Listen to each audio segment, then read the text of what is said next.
Good evening. The opinions and statements voiced by our guests do not necessarily reflect the opinions of this network. Enjoy the shows.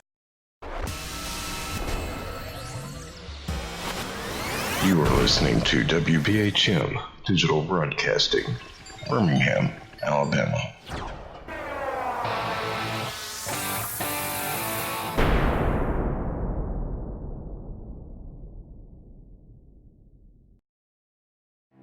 Headline edition, July 8, 1947. The Army Air Forces has announced that a flying disc has been found and is now in the possession of the Army. Army officers say the missile, found sometime last week, has been inspected at Roswell, New Mexico, and sent to Wright Field, Ohio, for further inspection. Now, historic films made in the spring of 1948 and just released show Noetic preparing for heavily guarded and still largely secret tests of new atomic weapons. The test's purpose is to measure atomic effects on thousands of different materials, 30,000 tons of them, not, as at Bikini, to prove military effectiveness.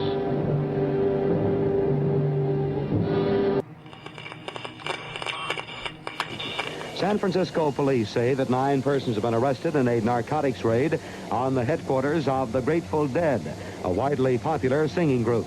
2 members of the group, Rod McKernan and Robert Weir, and their business manager, Danny Rifkin, have been booked on suspicion of possessing narcotics. 3, 2, 1, 0. All engine running. Liftoff. We have a liftoff. 32 minutes past the hour. Liftoff on Apollo 11. Tower cleared. We got a roll program. Neil Armstrong reporting the roll and pitch program, which puts Apollo 11 on a proper heading. I'm going to step off the limb now. That's one small step for man, one giant leap for mankind. Well, strange lights are causing a viral buzz on YouTube. Could we have caught extraterrestrial activity on a recent newscast? Brandon Arroyo investigates. As the newscast ended, the controversy began back on September 26th. What is that light shining in the back of the dark night sky?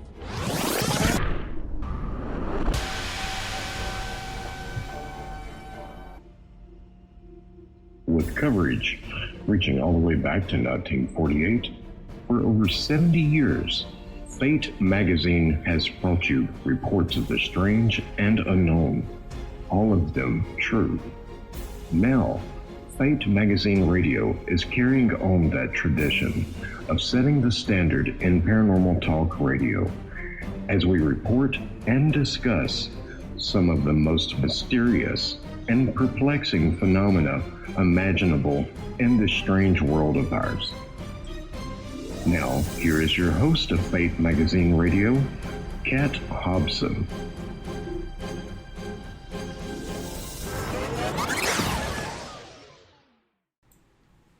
Good evening. Welcome to WBHM Digital Broadcasting out of Birmingham, Alabama. You are listening to Fate Magazine Radio, and I am Kat Hobson, your host. I am so glad you're here. We are going to have so much fun and such a great show. And my research partner and co-founder of our ANSRS, the American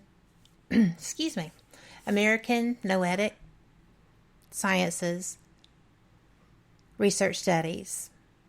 I knew I was going to have trouble saying that because it just was the way it was going. Sorry. But I am so excited that we have begun this organization, and you're going to love hearing us talk about it because it is not always something that Frank and I agree on. So you're going to have fun. Before we get started, I would love to take this opportunity just to say, please do whatever your belief system does to support the people that are in the path of this storm Dorian. It is a horrible, horrible hurricane. It has been looping and dodging. It did get the Bahamas. I haven't seen any reports on that since it hit. It is heading for the U.S. East Coast, southern East Coast, and I have a lot of people that I care very much about who are in the path of that storm. And if it heads farther north before it makes landfall, one of those is a child of mine. So we already had to go find my friend Lori's daughter when she was in St. Thomas when they got hit. And I know what Lori went through with that. And thank God she was found. Took a lot of people, took a lot of prayer, took a lot of ham radio operators to get a wellness check. So it can happen. Anyway, that's all I have to say about that. When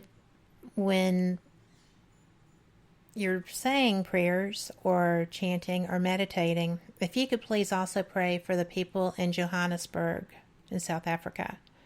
There are horrible riots in the street. They are taking people down left and right. And a friend of mine posted, if you could just please pray for her city. So I wanted to put that out there too. Now, we are going to get on to our business at hand. Frank Lee is someone who I have investigated with for years. Literally years. We have done a lot of different locations. We have done residentials. We have both had to step out of our comfort zones on occasion to get the job done and help the people that we were trying to help. So I just wanted to let him come on. We have been very excited. We're going to be doing a formal presentation in 2 months' time, but we couldn't wait. So, Frank Lee, hi. Thanks for being here tonight. Well, thank you for having me. It's always a pleasure. You know, I enjoy chatting with you any chance that I get, on air or off air. And, you know, it's always an honor. You know, Fate Magazine Radio, Fate Magazine has been around a long, long time. And, you know, that 71 years. Yeah, and it's always quite an honor to, you know, be able to speak on the radio show for the magazine. It's like, wow, that's humbling. It gets me excited too.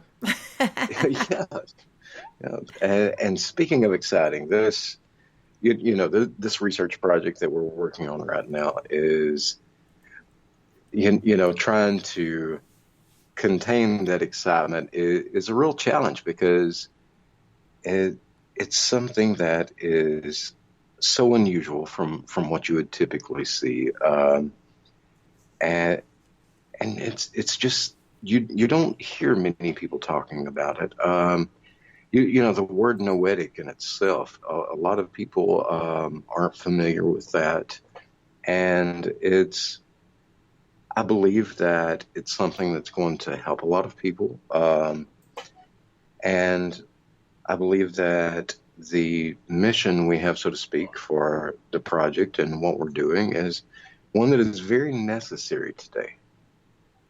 I agree.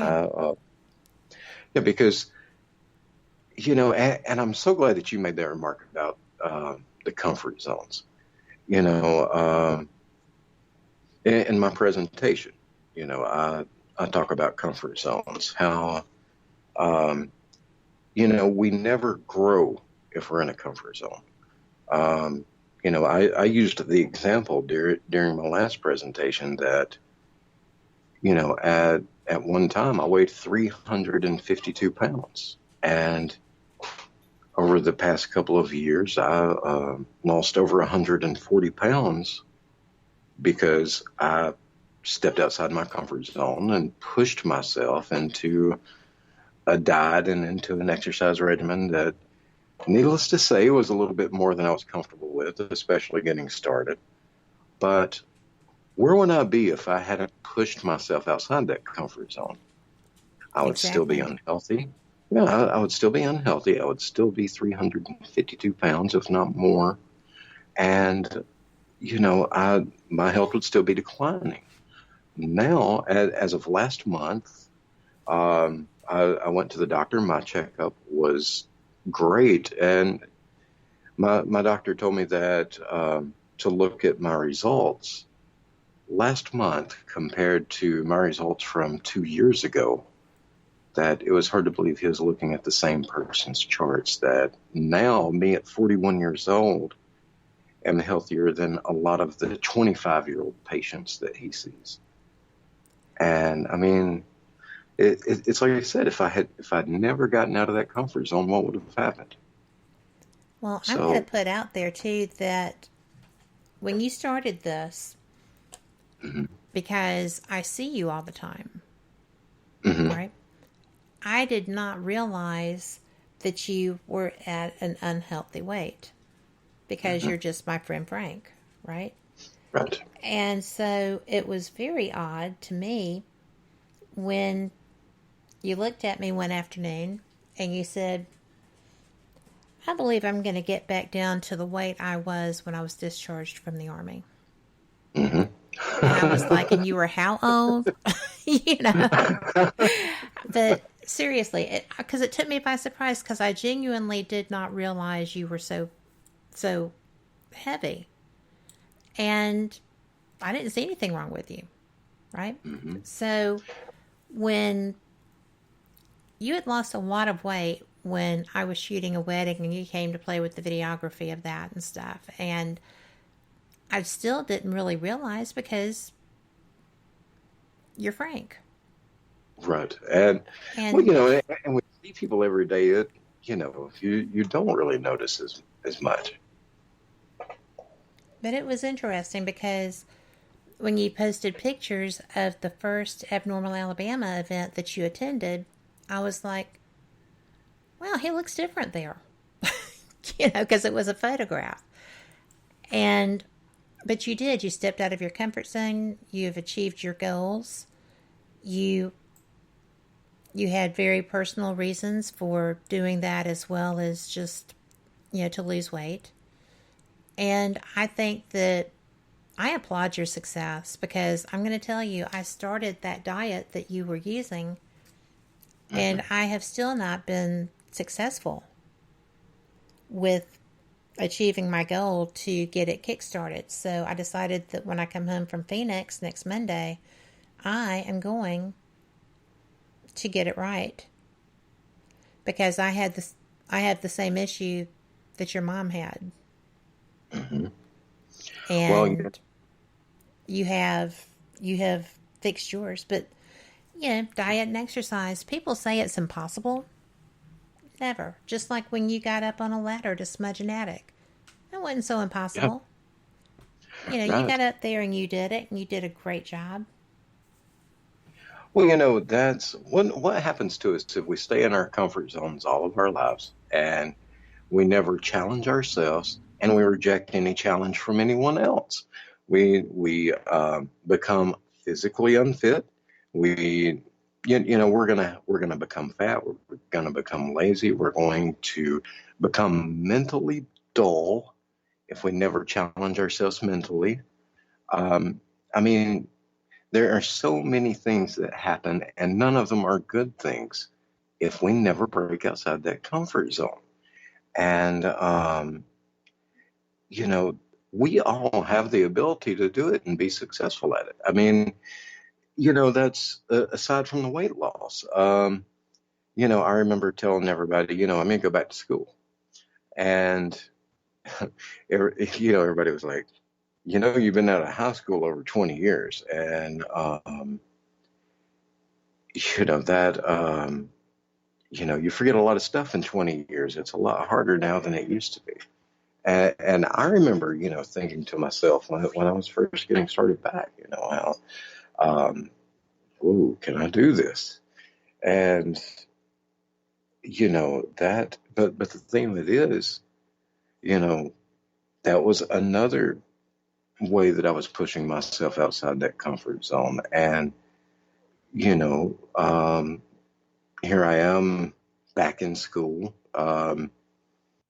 you know, working on my degree and maintaining a 4.0 GPA at 41 years old. And you're still working while you're doing that, right? And I'm still working full time. Still, yep, and my job can be pretty demanding at times.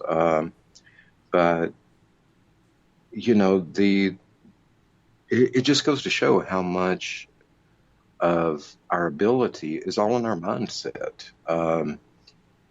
You know, I was told that in a lot of ways I sound like one of those motivational speakers, but the thing of it is, you know, it is absolutely true. Our mindset, our perspective is everything.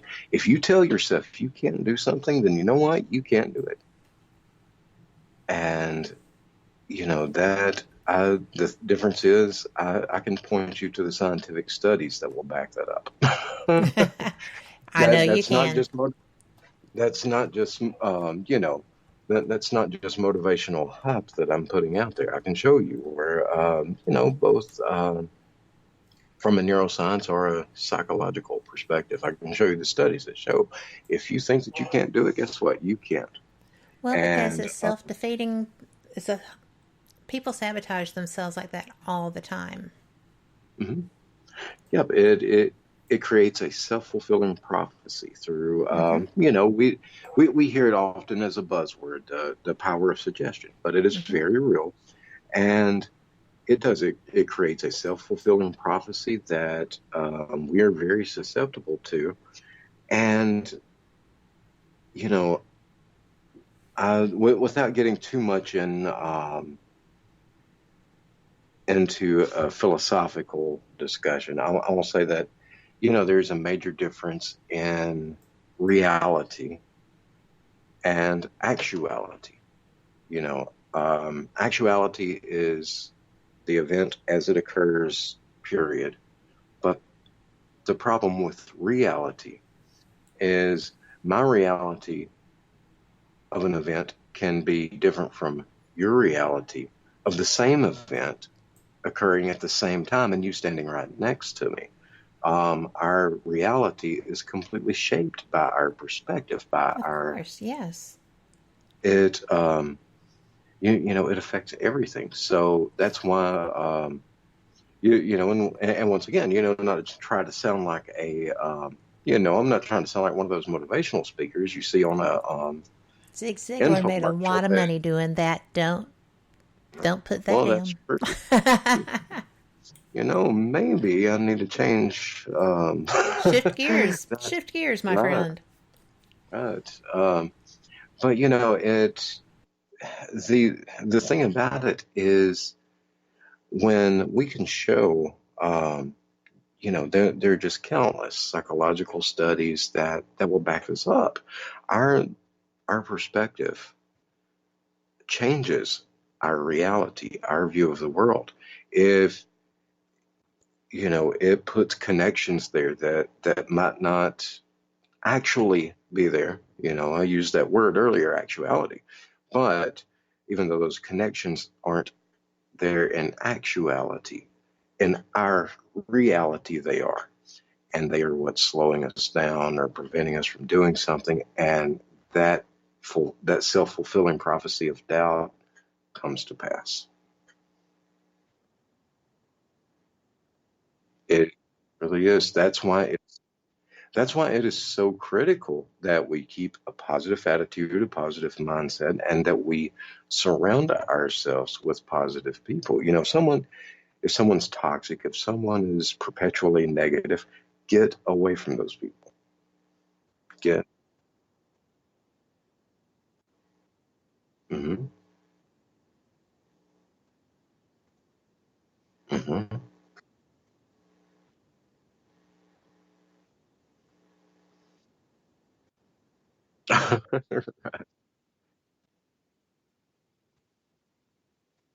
Mm-hmm.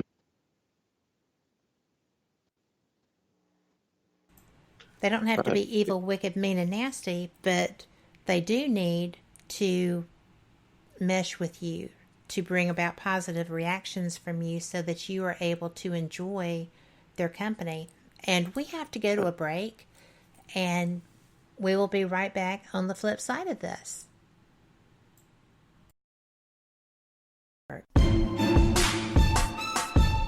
You are listening to WBHM Digital Broadcasting, the best in paranormal talk, only on Paranormal Experience Radio. Broadcasting live out of Birmingham, Alabama.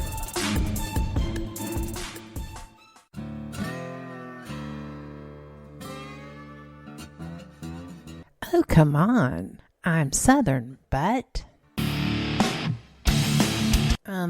Nope. That'll do. Hello. I am Kat Hobson, host of Paranormal Experience here on WBHM Digital Broadcasting out of Birmingham, Alabama. I enjoy having guests from all areas of the paranormal, from ghosts to ufology to cryptids and beyond. You'll find some of the best researchers in their fields bringing you some great information. Join me on Wednesday nights from 8 to 10 p. Eastern here on WBHM Digital Broadcasting. To the believer, the evidence is overwhelming. To the skeptic, there will never be enough. Hello everyone. Join Kevin and Jennifer Malik, the host of Paraversal Universe, every Friday here on WBHM Digital Broadcasting. Also heard on WCET FM and The Rift.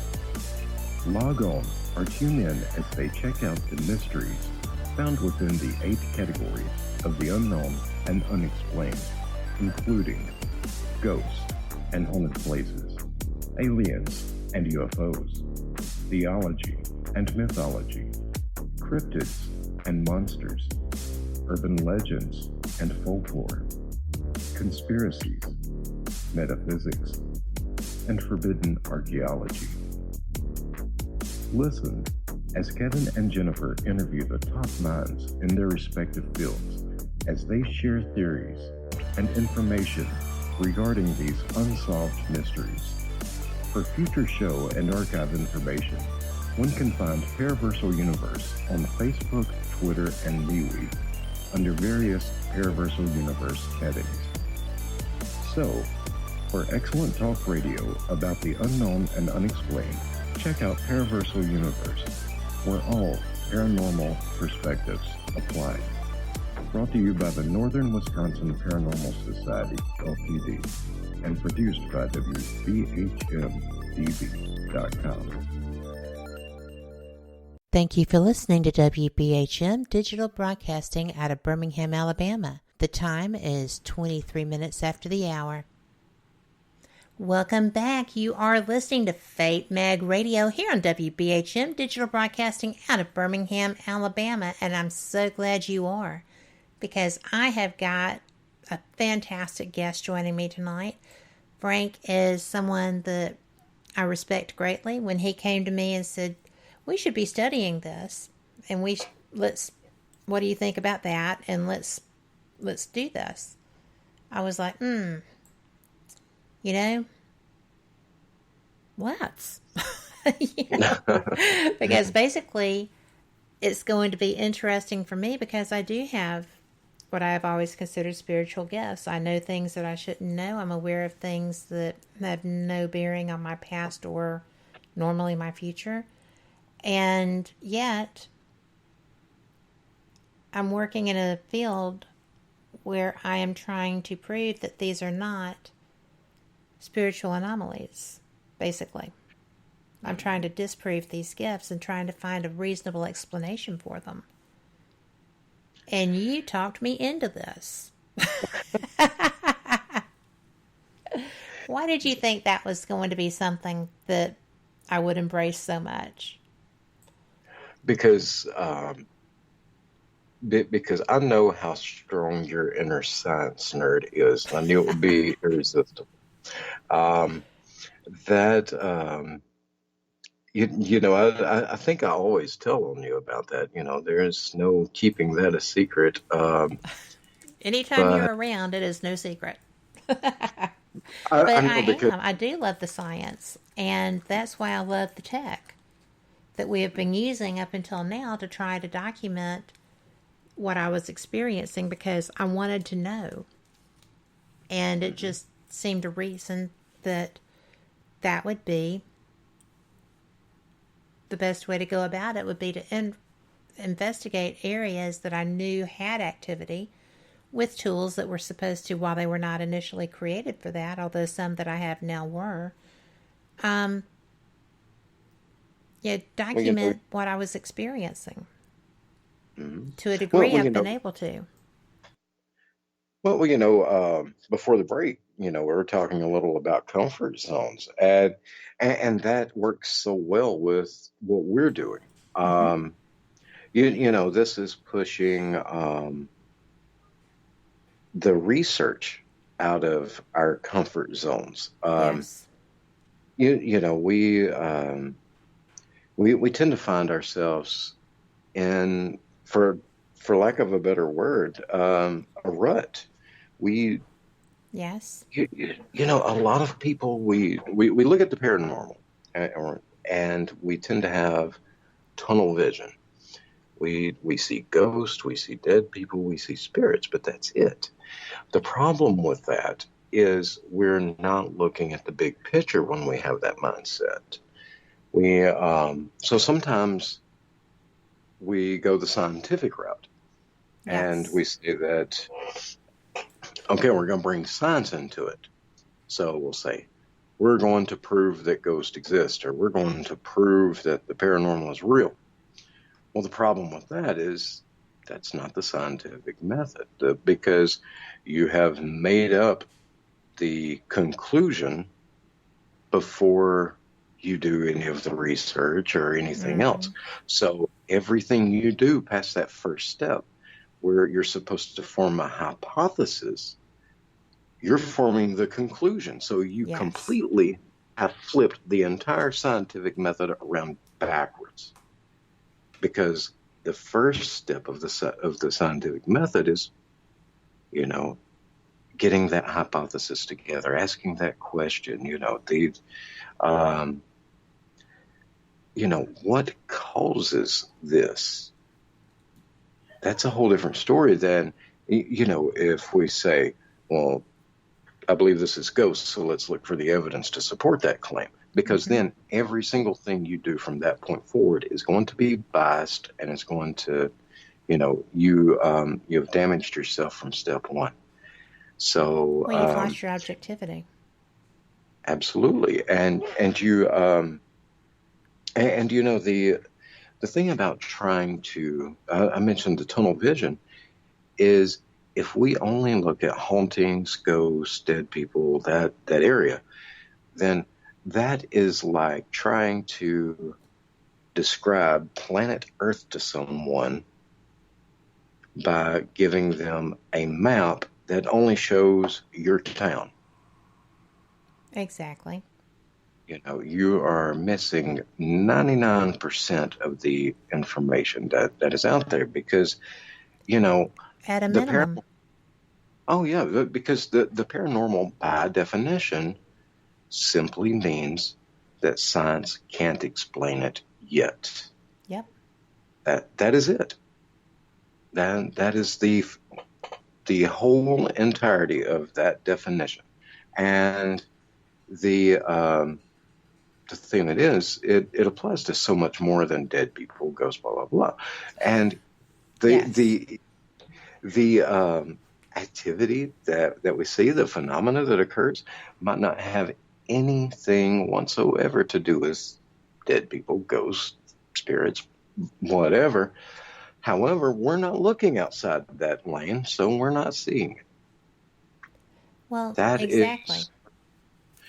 And that's where what we're doing now comes into play, is it's looking at the whole spectrum and seeing. Now, who knows? We might look at it and, we might, through some of our research, we might find, hey, ghosts are real and they're doing this and this and this. And, and you know what? Those orbs aren't dust after all. I kind of doubt that last part, but, that... Dave DeLisa's are not, maybe. But Dave DeLisa is somebody that has the only orb pictures that I have ever truly gone, wow, maybe that is someone, because of the consistency. Right. And the response that he got when he was taking more photos after his stroke, when he was recovered enough to go back to the location that he worked in. And it was like everybody was there. So it was a cool thing. Mm-hmm. But yeah, most of them don't even get my eyebrows raised. Oh yeah, that well, and too, there's a huge difference in somebody who sees something occurring under a strange condition in a more controlled environment versus somebody that, hey, I was outside, this dust storm came through, and there were ghosts everywhere. Every time I turn on the vacuum cleaner, right? When They were every exercised time by I the vacuum rain. the carpet, but I laugh, but people are militant on that topic. oh yeah, they really are, and the I tell people all the time, I think somewhere around 1996, it would be sooner than that, maybe about 94, that all of the supernatural entities came together and they had a big conference. And a lot of people don't know this, but they did. About 94, 96, somewhere in that time frame. And they had this big ethereal conference where it was like a supernatural parliament almost. And they made the decision that, from now on, we're not going to appear looking like we're wearing sheets. We're not going to appear looking like cheesecloth. That is over. That's antiquated. Stop it right now. Just stop. We're from now on, we're going to appear in little circles and photos. And sometimes all of us can come together in one. Right. Yes. And yes. that's the consensus from now forward until we move past digital cameras. Because ironically, that's about the time digital cameras started becoming popular. But, well, it is. And as a photographer, I sit there and I look at these photographs that people are posting, and I get a lot of them from people who are convinced that I can validate their photograph. And it's like, well, I can't get to the metadata. Why don't you just send me the full file instead of just popping something on Facebook and Messenger? Here's my email address. I never get those. Mm-hmm. But then again, the photo that we investigated down at the courthouse, a friend of mine who is a MUFON photo examiner said, he said a lot of things, but basically it was like, I don't think this is real. And I said, well, you're welcome to come down to Tuscaloosa and we'll jump over to the next town and you're welcome to look at that. I would like that. Mm-hmm. I like him. I think he's brilliant. I would like for somebody of his knowledge about that to check it out. But it was an interesting conversation because sometimes the things that even we are sure must be an actual documentation of a paranormal event, somebody else will look at even something that I have and say, you don't really support that theory, do you? At which time I'm like, well, I wouldn't have shown it to you if I didn't think so. But I just find it interesting that we have gone into experiments already that I personally felt like were fairly well handled, and I felt that there were experiences that were not easily disproved. So to me, this is interesting because, one of the things that we always look at is, I know what I felt, I know what I saw, I know what I heard. Well, again, that's my entanglement. Right. And that's kind of where the noetic science comes in. Yes, it is. And where we're, taking a step back further from that and saying, well, what triggered this experience in itself? And I do want to put this out there because, we were talking about the photos and everything. I'm going to say this to everybody because I know, I laugh all the time about the orb photos and, I laugh about the photos you see posted where, everything is so pixelated and grainy. You can't tell what the main thing is in the picture, let alone the grainy thing that they've zoomed in on 20 times to try to Yes. point out what they're seeing.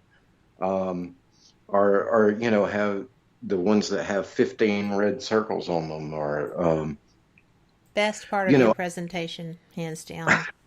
Actually, every part was good, but I love that in particular. I'm sure everybody was wondering what was going on when I dragged that accessory in there.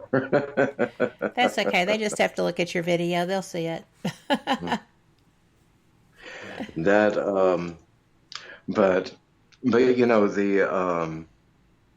the thing of it is, though, that we have to remember and keep in mind to anybody is, just because, your EVP or your photo is easily debunked and determined to, or easily explained. I prefer that word.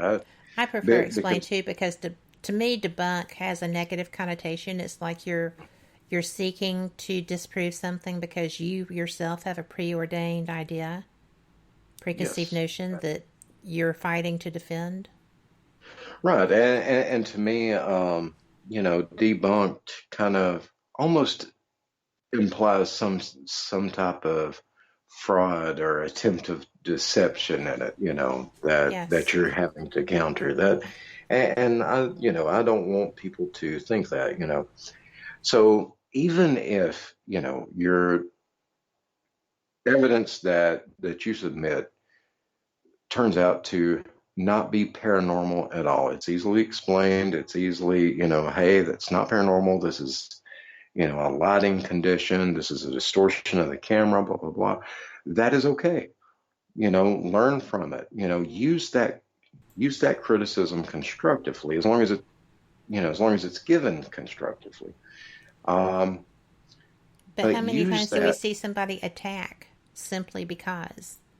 Yes, and that is very unfortunate that we do. And as much as I tend to be skeptical about a lot of things, that is one of my biggest pet peeves, is to see somebody that says, I'm a skeptic, I can disprove anything, and going out and attacking these people that, don't attack them, don't label them a fraud, don't, ridicule them, try to help these people, help them understand why, now some people you can't help. Some people are, they're not hearing anything that they don't agree with. And I understand that. But, so much of it is in your approach. And that's why, I say a lot of things in my presentation that, if anyone else said them, would probably have half the audience walk out on. But the thing of it is I make sure that people know, look, I'm not saying this just to offend you or ridicule you or mock you. I'm saying this to challenge you because I want you to grow. I want you to be a better investigator. I want you to have better results.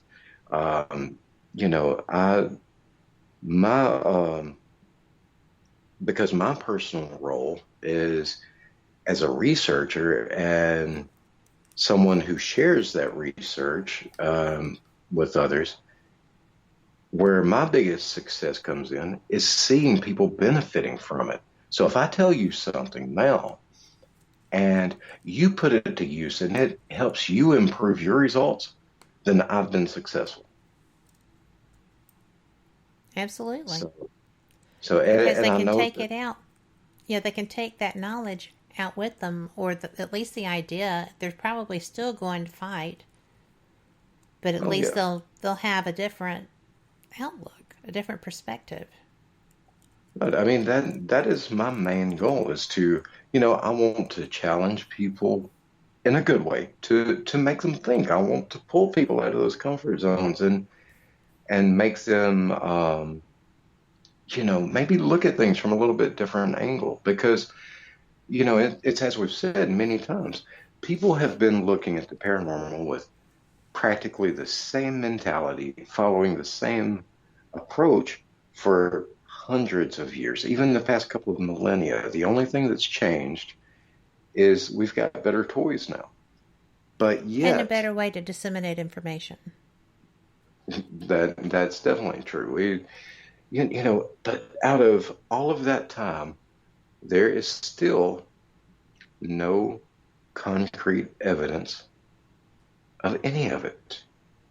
There is no solid proof of the paranormal that says, hey, ghost exists, or this exists, or whatever. And that's why we've got to think, okay, well, what can we do different? How can we alter our approach?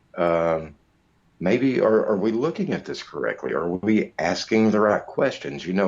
I did a whole presentation on asking the right questions. And you notice during that presentation, I ask everyone in the audience questions, but how many of the questions during the presentation are answered already from the previous questions that I've asked? That's the key. It's kind of like that. It's kind of like that example I used. When I was talking about taking my daughters to KFC. They used to have the little kids meal where you get a chicken leg, and you get like the chicken leg and the wedges, or the chicken leg and the mashed potatoes, and took my daughters in there, and I ordered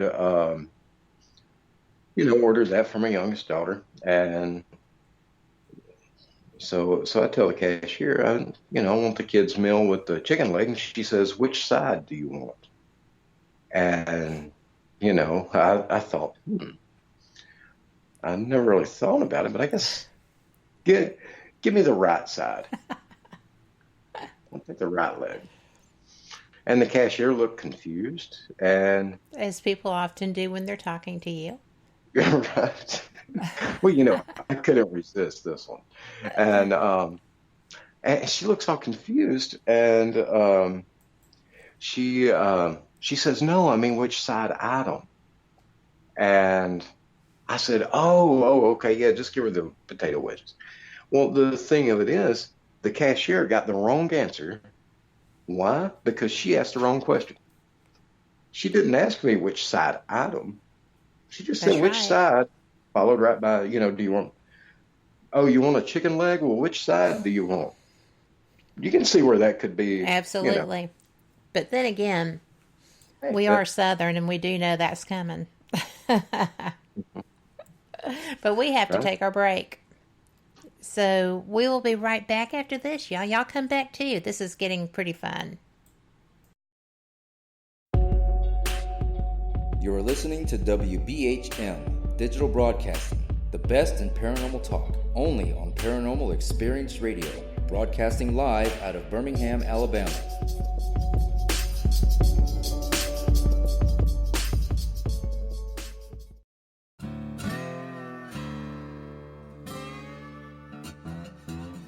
Oh, come on. I'm Southern, but... Nope. That'll do. Hello.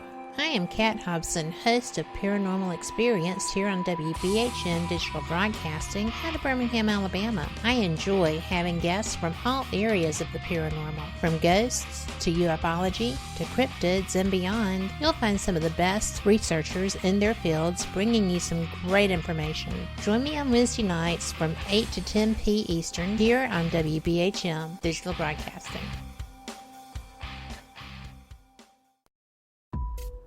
Since 1948, Fate magazine has brought you reports of the strange and unknown, all of them true. Fate Radio is carrying on that tradition, bringing you the unusual, macabre, strange, and bizarre. Join host Kat Hobson Sunday nights from 8 to 10 p.m. Eastern on WBHM Digital Broadcasting.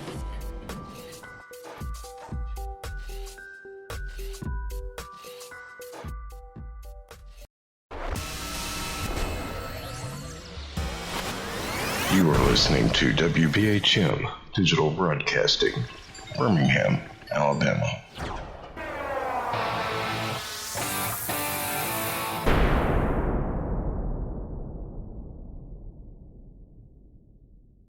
Thank you for listening to WBHM Digital Broadcasting out of Birmingham, Alabama. The time is 45 minutes after the hour. Welcome back. You are listening to Fate Mag Radio here on WBHM Digital Broadcasting out of Birmingham, Alabama, and I am so glad you are here because my guest, frankly, and I have started a really interesting project, and it just seems to get better and better. It is the American Noetic Sciences Research Studies, and it is something that I really didn't expect to be involved in at this point. But because I have a research partner who knows me better than a lot of people do when it comes to this stuff and will out me in a heartbeat on my tech and science geekness. When the idea presented itself and I had already seen a couple of the experiments and participated, it was, how can you not do this? Look at what we're looking at. And I'm very excited. And I will say that I still sometimes have to Google terminology.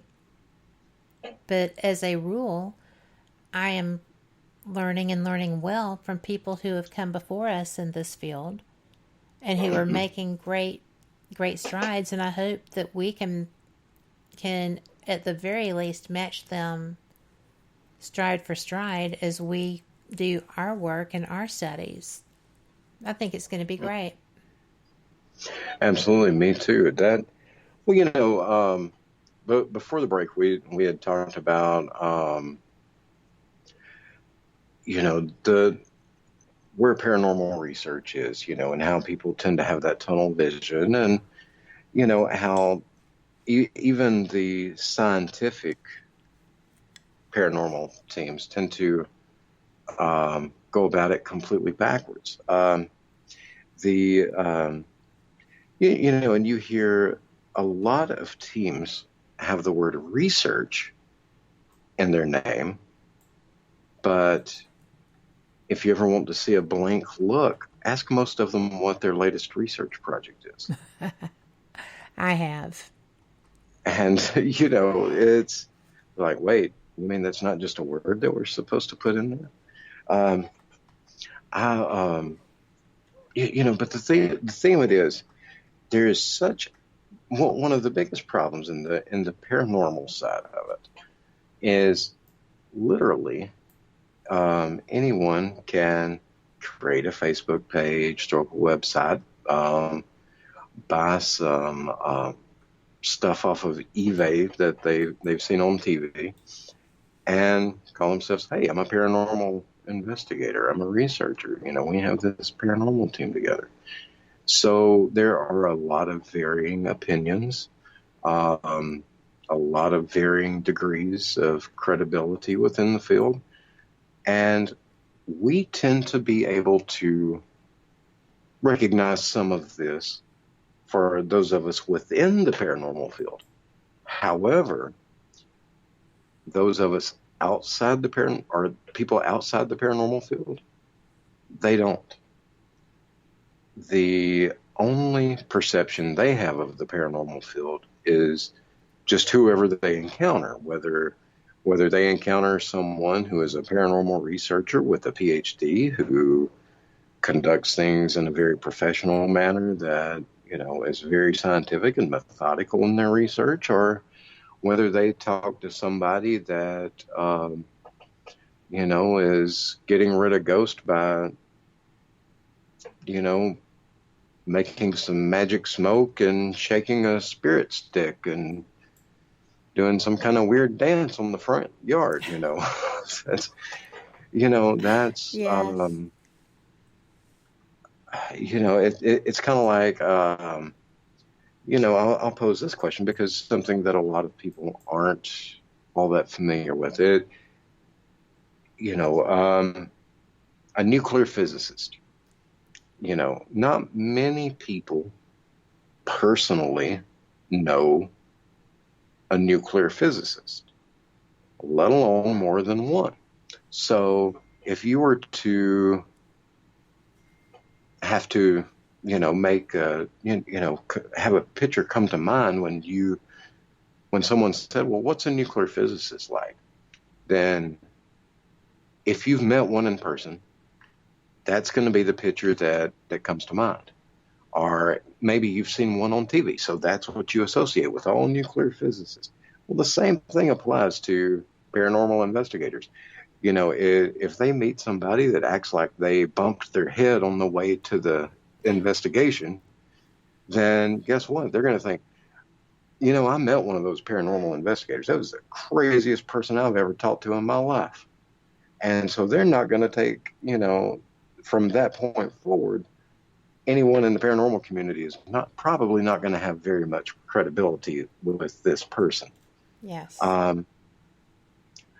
So there are definitely a lot of issues like that in the paranormal field, which is exactly why. And the name in the American Noetic Sciences Research Studies and the description and anything involved with it, the word paranormal or even parapsychology is not mentioned. And that is because it is not a paranormal research foundation or a paranormal research project. Because of that, it's intentionally to avoid, being inside that circle. It's to being tainted by that brush, I think. Yes. Because there's nothing wrong with that, but when you're trying to conduct serious research, it's a much different environment. Right. Well, and noetic sciences. I mean, that's something that a lot of people aren't familiar with it.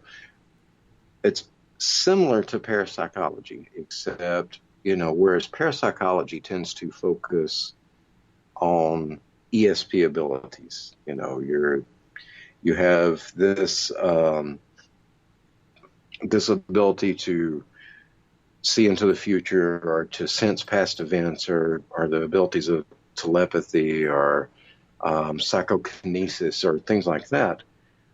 Noetic science says, okay, what is the relationship between human consciousness or the mind and the environment?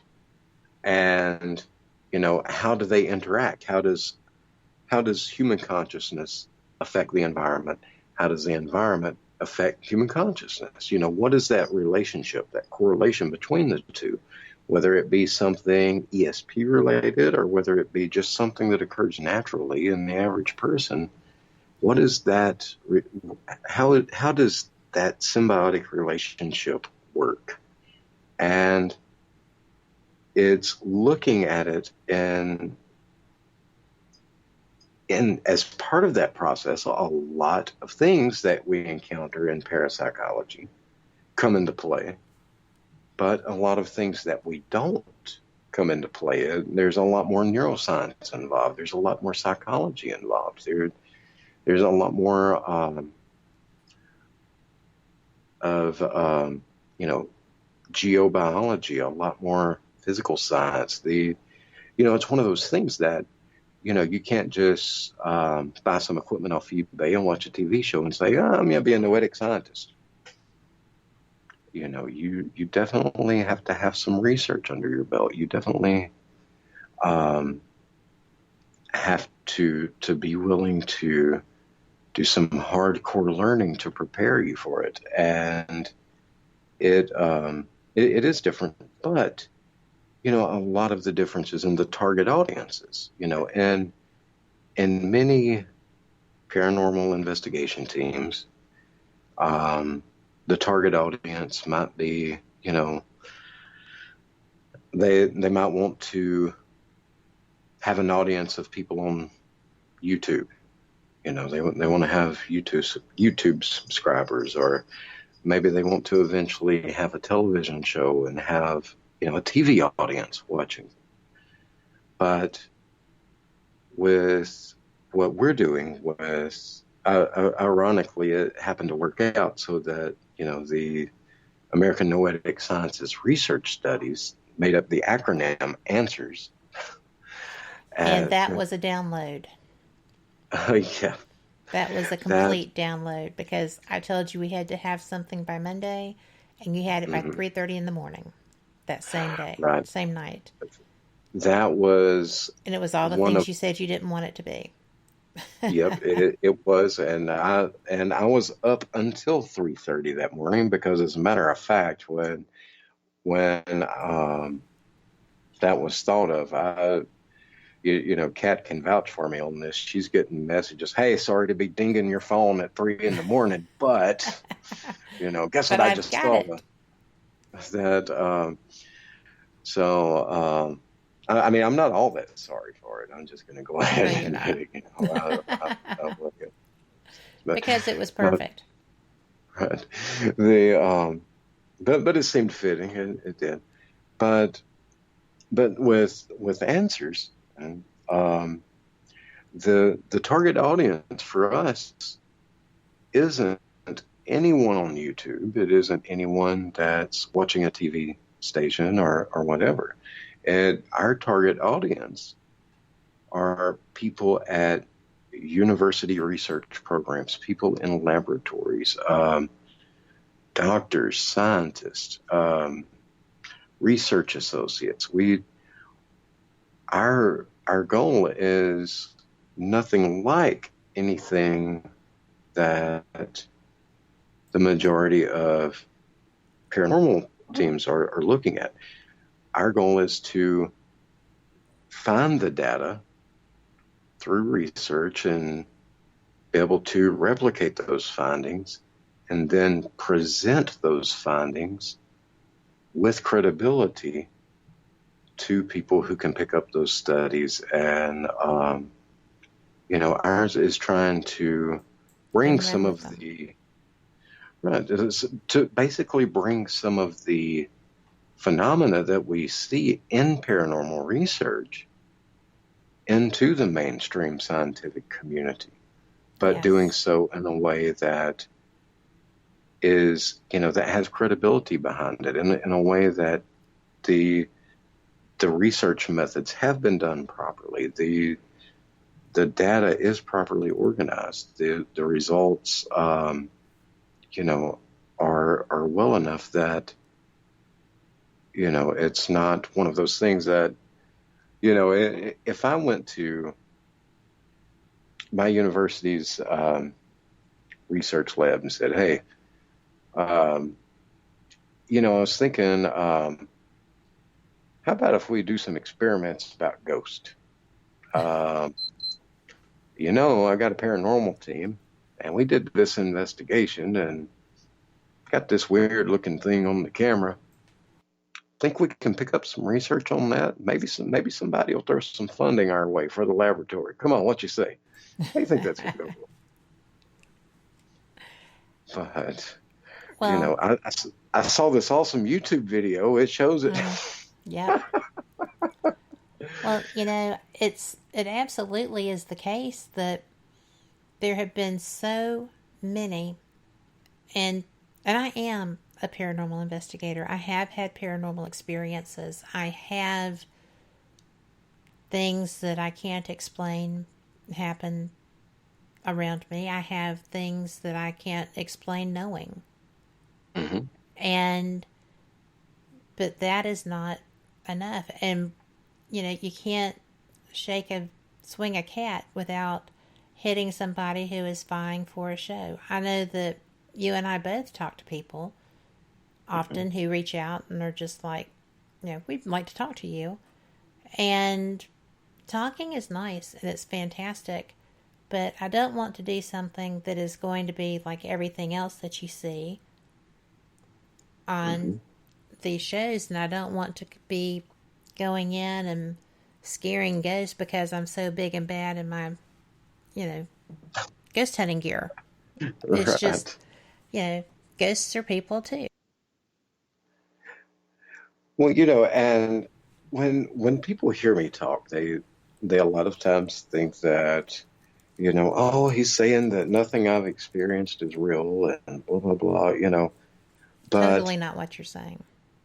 But yeah, that's, but you know what? You're going to have to hold that thought. It's the top of the hour. Already? So, I know, right? Usually it's like 3 or 4 hours by the time we get this far, but we're making good time. That being said, we'll be back right after this break. This is a fantastic time for you to hope for a little good news here and, or stretch out, as Brian Parsons always has said, do a few cartwheels, get those joints loose. We'll catch you on the flip side. Live from NPR News in Washington, I'm Janine Herbst. Slow-moving Hurricane Dorian, a powerful Category 5 storm with maximum sustained winds of 185 miles an hour, is slamming the Bahamas, flooding Abaco Island. Prime Minister Hubert Minnis. Marsh Harbor area of Abaco, parts of it is already underwater. In some areas, you cannot tell the difference as to the beginning of the street versus where the ocean begins. The storm is expected to do a slow dance up the east coast of the U.S., but forecasters say they can't be certain it won't make landfall. A hurricane warning is up for parts of the Florida coast, and mandatory evacuation orders are out for Florida today. And South Carolina's Governor Henry McMaster ordered mandatory evacuations for that state's east coast starting tomorrow at noon. And he says they will also do a massive lane reversal Monday from Charleston to Columbia on I-26, with all lanes going north. Meanwhile, NPR's Rebecca Hersher reports warmer than normal ocean water has made this storm more powerful. The water in the Atlantic, where Dorian formed, is about 2 degrees hotter than the past average for this time of year. That may not sound like a lot, but even a small increase in ocean temperature can add a lot of power to a storm. The water vapor is sucked up into the storm, creating enormous vertical clouds that feed the cyclone. The bigger and more powerful the storm gets, the more destructive its wind speeds. As a result, warmer oceans can create a double whammy, a storm with both structure-crushing winds and catastrophic rain. This year's warm water is nothing new. Last year, Hurricane Michael roared to life over hot water in the Gulf of Mexico and killed dozens of people when it hit the Florida Panhandle. Rebecca Hersher, NPR News.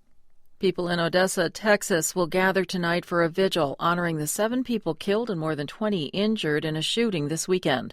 Marfa Public Radio's Carlos Morales reports this was the second mass shooting in Texas in a month. Church groups involved in tonight's prayer vigil say the event will be a time to come together as the West Texas community grieves this loss of life and, quote, our sense of safety. 7 people were killed in Saturday's shooting, ranging in age from 15 to 57. One of those killed attended the local high school. More than 20 others were injured, including a 17-month-old girl who was shot in the face.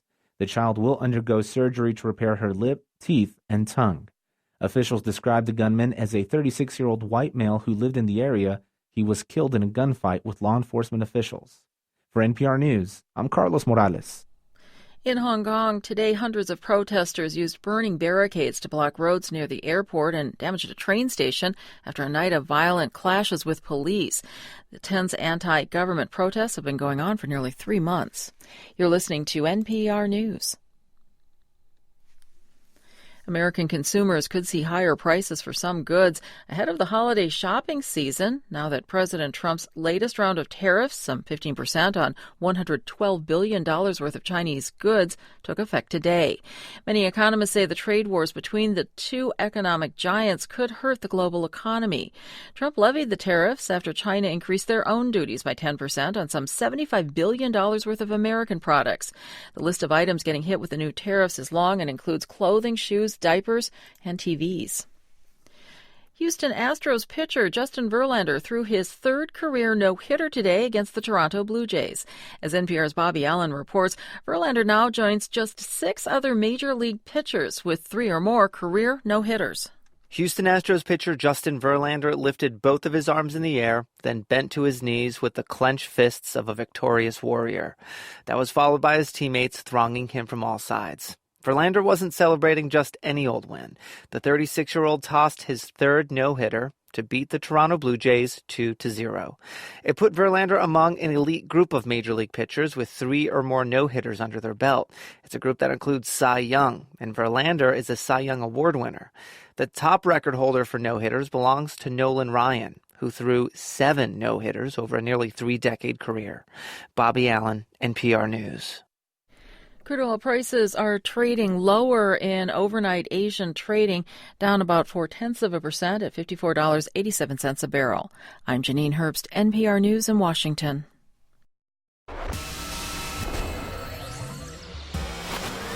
You are listening to WBHM Digital Broadcasting, Birmingham, Alabama.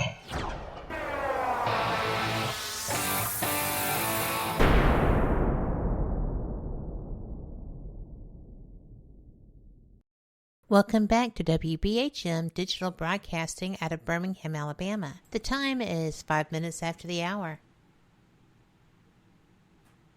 Welcome back to Fate Mag Radio. You are listening to us on WBHM Digital Broadcasting out of Birmingham, Alabama. And I am so pleased that you're here because, frankly, my guest and I are discussing a project that we have co-founded. We are really enjoying it. It's just something that is a different way to learn more about how your body interacts with your environment and where the perceptions of paranormal activity occurring around you stem. So it's a pretty neat thing. I think it's a pretty neat thing. Our group is called the American Noetic Sciences Research Studies, or ANSRS. And Frank was here just right before the break, getting his thought process interrupted. So you're welcome. Sorry about that. Oh, that's okay. That you know, I'm an ADD kid, so I mean, you know, if you don't do it, then something else will. So I mean, Squirrel. it's that you know, because there's always something shiny. You know, there's always a squirrel running around. But you know, I know right before the break, you know, we kind of talked about, you know, the ultimate goal of ANSRS and, you know, how we're not looking for an audience with the average person, so to speak, you know, that gaining popularity with the, you know, with the average person just wouldn't happen because of the way that it works. You know, most people would find what we do absolutely painfully boring. Because, I mean, yes, we're going to be researching some cool things. We're going to have some interesting ideas that we test.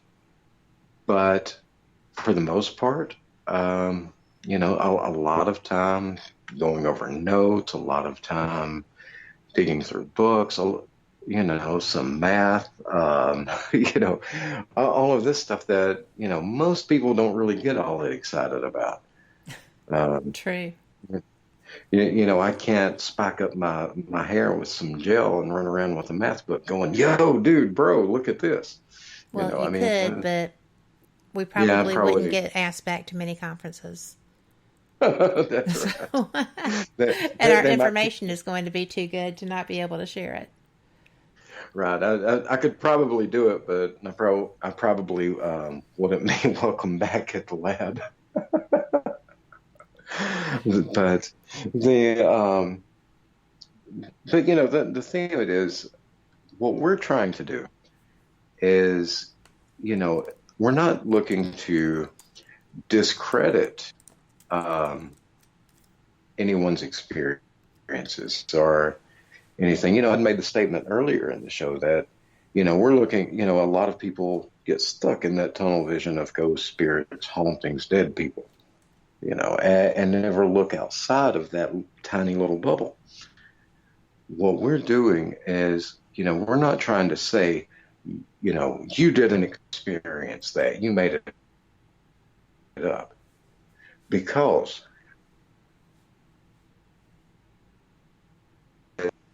strange experiences have also been recorded. Strange experiences that have been recorded have been very similar 2,000, even 5,000 years ago to the ones that are recorded today.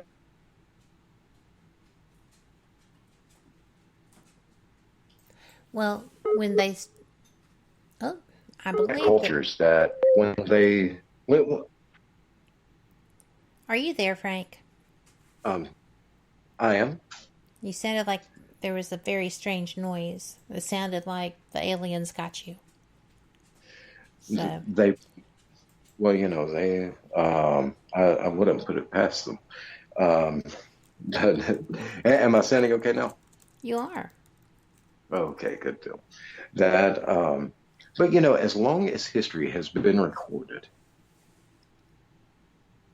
humans have been reporting the same basic types of unexplained experiences. And from all over the world, people are experiencing the same things. Even back in the days before the different societies really, or the different populations really talked with one another very much. When cultures were very much still segregated because of geography and their limited travel, and you still had the same things. So there is absolute credibility to the experiences reported. Now, does that mean that the experiences that people have recorded are what they interpret them to be? No, that isn't always the case. We're humans. If we don't understand something, it's easy to misinterpret something. It's no different than thinking that, oh, hey, this plant's harmless, but, because we're not familiar with it, it ends up being poison ivy or poison oak, and we, end up not having a good day because of that. So the experiences are real. The biggest question is that what we're looking at is what is really causing those experiences. And we don't know what the answer to that is. Nobody does at the moment. Now, through our research, we might find that it's something neurological. We might find it's something environmental. We might find that, it's a mixture. Who knows? We might find that it's a ghost. We might find that, hey, that was right all along. I don't know. That's all I have at this point is a question. I don't have that answer yet. No, but it's really going to be fun trying to ascertain one. Mm-hmm. And, so my biggest responsibility is to make sure that, kind of like that example that I gave at the beginning of the show about the chicken leg, is, we are challenged with making sure that we ask the right questions that lead us to the correct answer. As long as we're asking the right questions, that's what keeps us on the right path. It's when we jump the gun, assume an answer too early, that we get derailed and get down the rabbit hole. Well, I find it interesting from my perspective, because I don't know outside of quantum experiences, maybe string, but I'm only more toward quantum, how you can possibly know or recognize something that you walk into. Mm-hmm. And you and I have both talked about how often that's, literally saved me. Mm-hmm. And you know, that's where we're actually going to have to be brainstorming, is to develop methods of testing for that, because I have had medical testing to find out about those experiences and others. But it's really interesting to me to see how we're going to be able to document these scenarios. Not just mine, but, you know, others similar to that. Absolutely. That's, well, you know, the thing about it is, you know, we're nowhere near ready to put somebody in a chair, you know, hook some equipment up to them and say, okay, well, here is the scan of your brain, and based on these results, this is exactly what you're detecting and why, and this is the quantum link that will pull this in. I thought we'd be getting on that like next week when I got back. Right. Well, you know, I've got to, you know, we got to secure a little bit of funding first, a little bit. You know, because the scientific and knowledge of how to use the equipment. Right. It's, you know, I figure it's going to take a good year just to read the instruction manual. Absolutely. You know, I hear if you read the manual from end to end, they give you a degree just for that, but I'm not sure. But you know, it's going to be a small series of experiments that probably to most people would seem absolutely irrelevant and completely insignificant, and honestly would most likely seem like a complete waste of time to most people. But small, tiny observations, it may be, you know, kind of like they're testing, you know how they're testing, can time shift? They're looking in laboratories, they're watching a single atom at a time, the actions of it. That is the way they're testing theories of time right now. And, you know, to somebody who, you know, if we posted, you know, new tests confirm, you know, that time can shift, blah, blah, blah, something like that. You know, a big sensational headline, people are going to get excited, you know, and all that. Well, they read the article halfway through and they find out, oh, well, nobody teleported. They were just watching an atom. Even though being able to observe that happen, you know, people don't get excited about something that minute. They don't see the importance. And in the grand scheme of things, it would be easy to overlook it. However, when you take this test and say, well, if I can do this with a single atom, what can I do with this entire molecule? Exactly. You know, what can I do with this compound? You can't just, you know, it's like that old saying goes, Rome wasn't built in a day, and it literally wasn't. And, you know, when you have these grand structures, you know, the Colosseum, been there for thousands of years. Did you know that they didn't just deliver it on a big truck and slide it into place? You know, it was built one brick at a time. And that is the way that solid research is built, is one little brick of research at a time. And as these bricks start to accumulate, you start to get a bigger picture and you get a bigger idea and a more solid foundation. And, you know, but you have to pace yourselves. You have to ensure that each individual brick is laid down correctly and is mortared securely. Yes. Otherwise, if you don't do that, then guess what happens after you get it built up a little bit? It's going to topple right over. So, you know, slow and steady and solid. And that's kind of the approach that, you know, we're having to take, because, you know, considering that what we're looking at is controversial subject matter anyway. And, you know, a lot of people in the mainstream scientific community already are like, oh no, not that again. You know, you know, you can already expect that reaction. But the fact of it is, kind of going back to the comfort zones and challenges and things, that's why we have to push ourselves to make sure that we do our research much more solidly, much better, make sure everything is done to a higher level than we might on other projects. And that's where you have to have your plans implemented before you ever even think about beginning.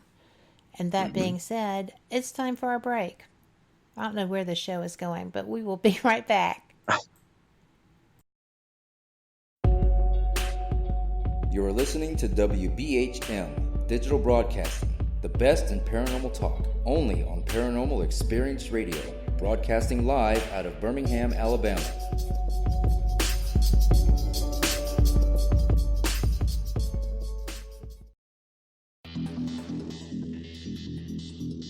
Several U.S. presidents are on record talking about the UFO mystery. Yeah, Presidents Jimmy Carter, Ronald Reagan both had UFO sightings of their own, but the current presidential campaign might be the first in which UFO disclosure has been championed by a major party candidate.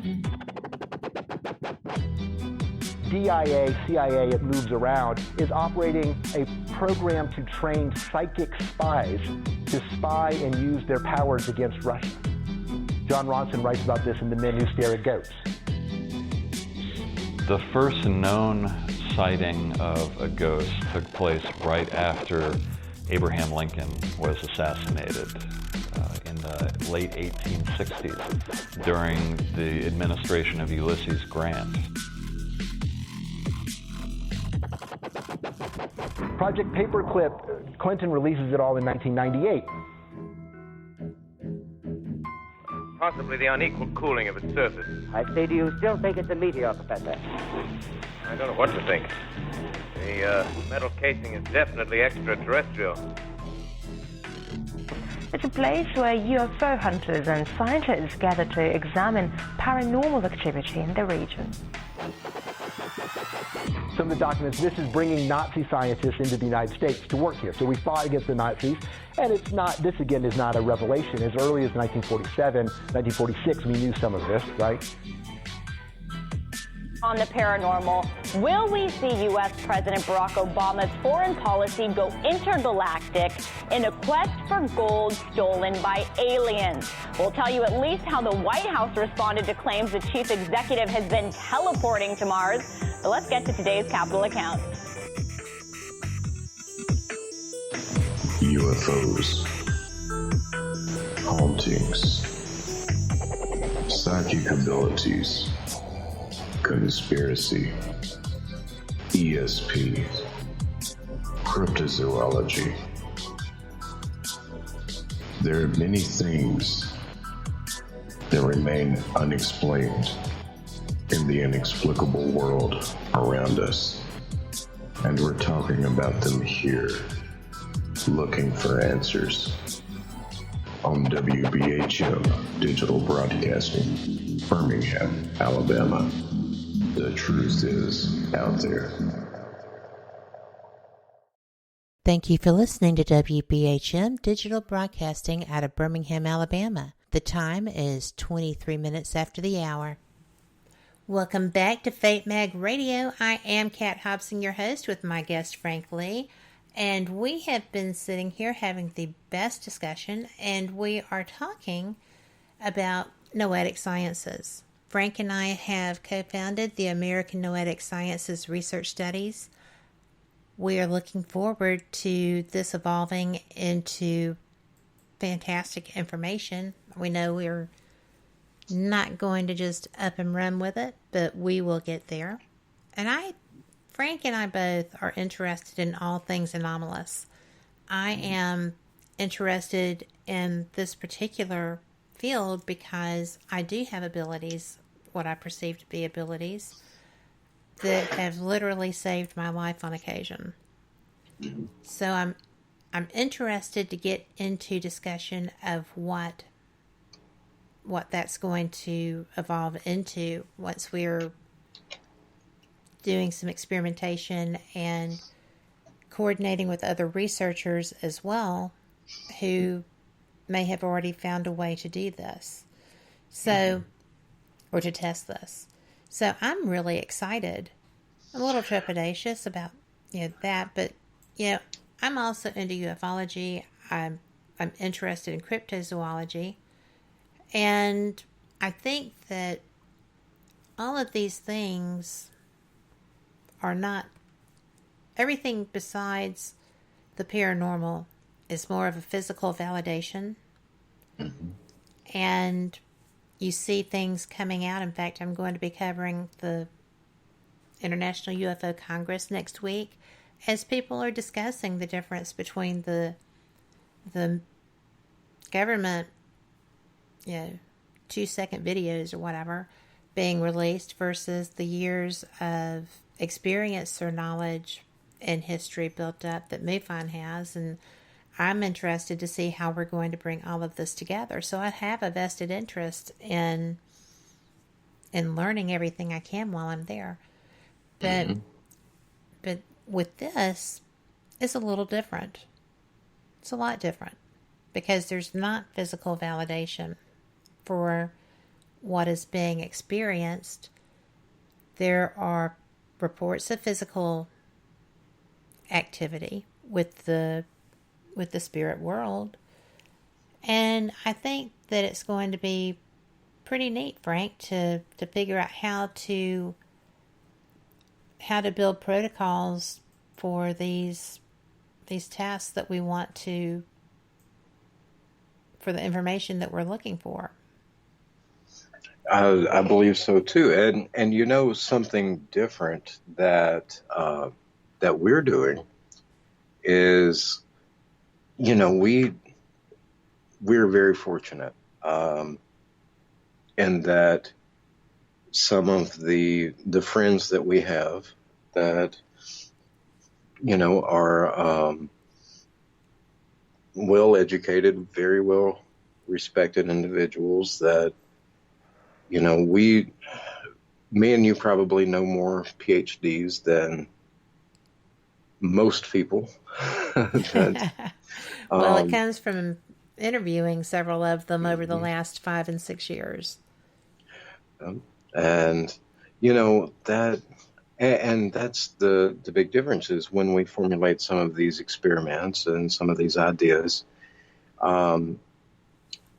those are the people that we're using as a resource of, and keep in mind that for people listening, we're not just talking about people who research paranormal or parapsychology.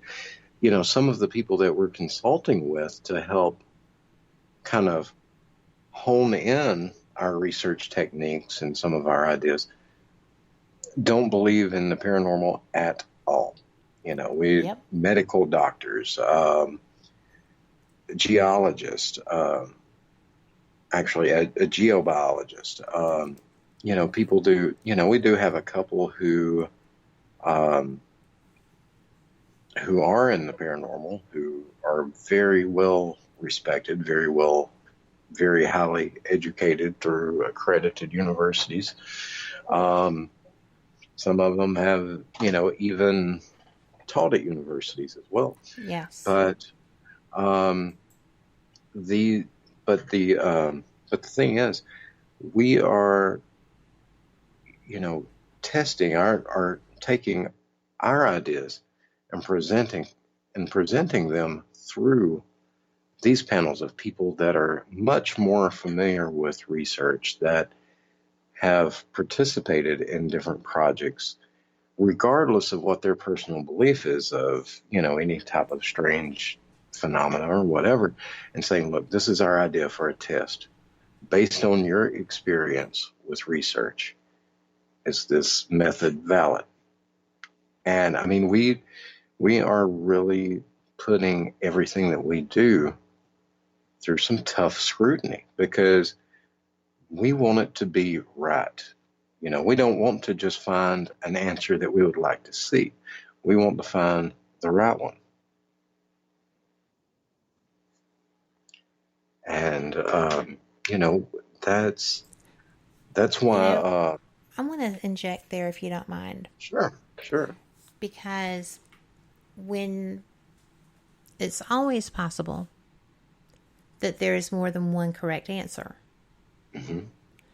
And that's one of the things that I think you and I bounce back together with this about is that you are a lineal thinker when it comes to research.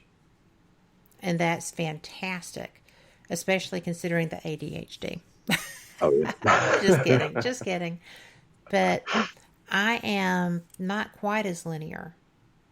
I'm open to a few more possibilities because of my personal experiences. But I'm also not locked into things not being explainable. Because I think that in order to advance anything relevant to the study, we have to find the explanations for the experiences. Mm-hmm. I'm interested as we go through this in determining if there are going to be linear answers or if it is going to be abstract. So I think that's where my curiosity actually is going, because I am going to follow the data. And if what I'm seeing says there's no way that this is anything other than a reflection of the environment you're in right now, this isn't really happening to you in your head, this is just what is being perceived. So that sounds like the same thing, but it's really not. Mm-hmm. And I find that has my interest piqued.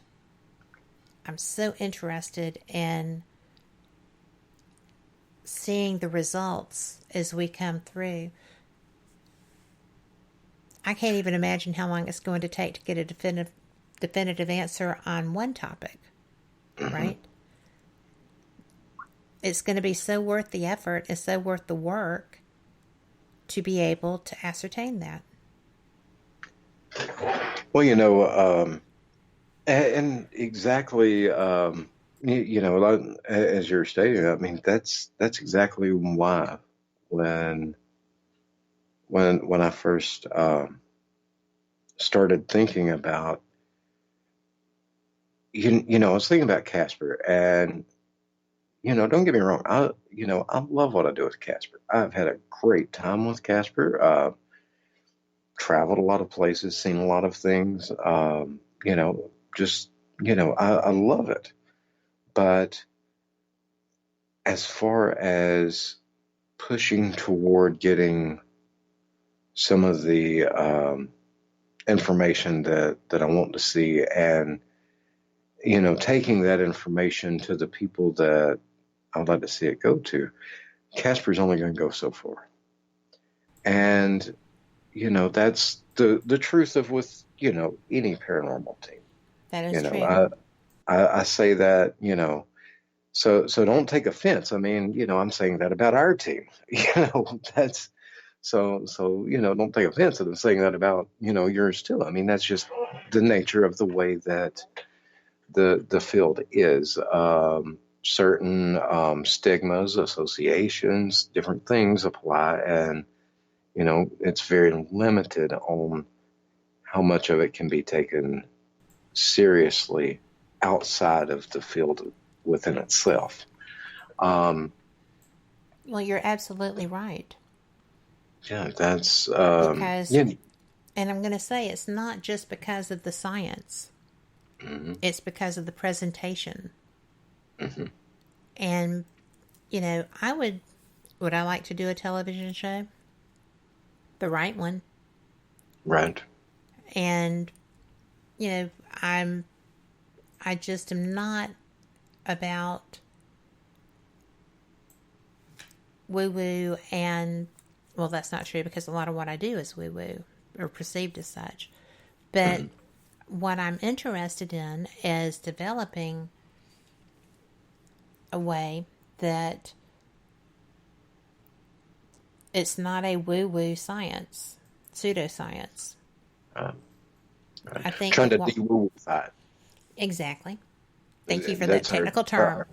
That can be the new word. We'll get that added. Submit that to Merriam-Webster. The de-woo-ify. Yes.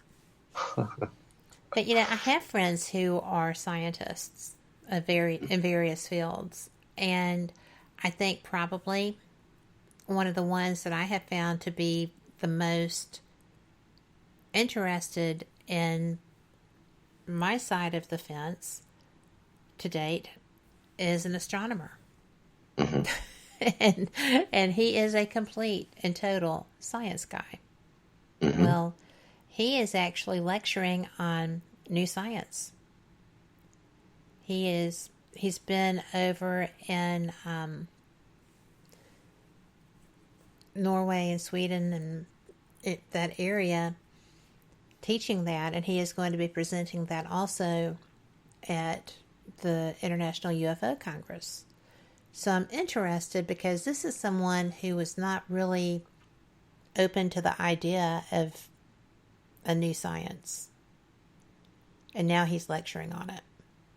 So I think it's going to be a good dinner conversation one day this week. No doubt. That, it's like I say, I mean, I knew that the paranormal team was only going to go so far, and that wouldn't be the vehicle that would be able to take us where we want to go, ultimately with our research. Right. So that's why ANSRS was, when we put it together. And the difference in the way that you and I think is the absolute exact reason that, we investigate so well together on the paranormal team. But why, when I started thinking about this, it's like, I've got to share this idea with Kat. And, Mom's like, please, you got to do this with me. You got to do this with me. Come on, Kat, you got to do this. It's because I know that the way I think is very contrasting to the way that you think, and vice versa. And, there are a lot of things. Right. There are a lot of things that we initially don't agree on, but it works out perfectly for our research because we kind of balance out each other, I know with me, I tend to get way too far out in the right field sometimes. And, you're that voice of reason kind of pulling me back and saying, okay, settle down, come back. You're in trouble, buddy, if I'm the voice of reason in your head. and sometimes that, but that's how it works out so well. It does. Yeah. The I know that. I mean, not that I would ever do that to you, but that's, but it does. It works out really well because you're likely to see things that I miss or point out a perspective that I miss because I'm not even thinking of it in a certain way. My outlook on it's completely different. And so a lot of the things that I overlook, you catch, and vice versa.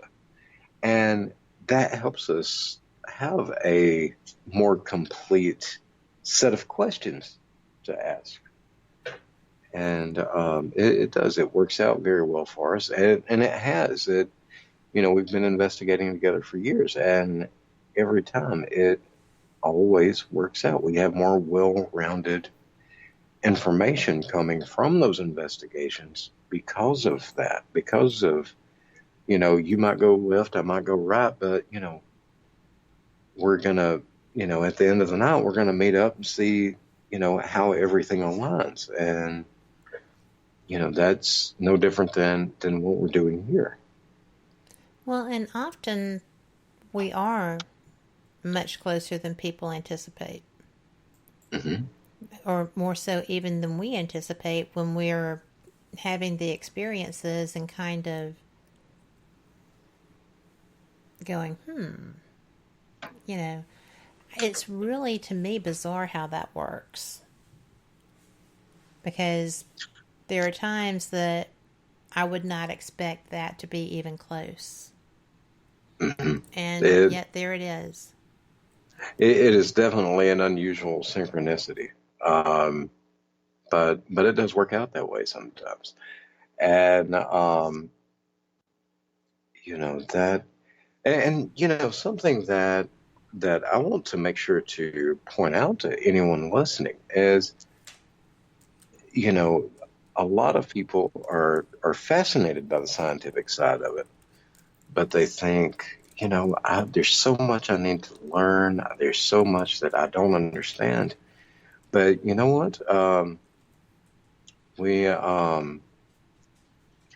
all started off somewhere, and you know there are a lot of there's a lot of resources out there that you know you can always learn. You can always further yourself, and you know you can always push yourself to do more. You know, something that a lot of people might not realize is, you know, at one time. I was one of the investigators that, you know, I used to, and we were talking about orb photos earlier. Once upon a time, I used to look at them and think, maybe that is something. And I don't know how many people can remember this, because this is kind of telling my age here. I'll just say that this month makes 20 years that I've been.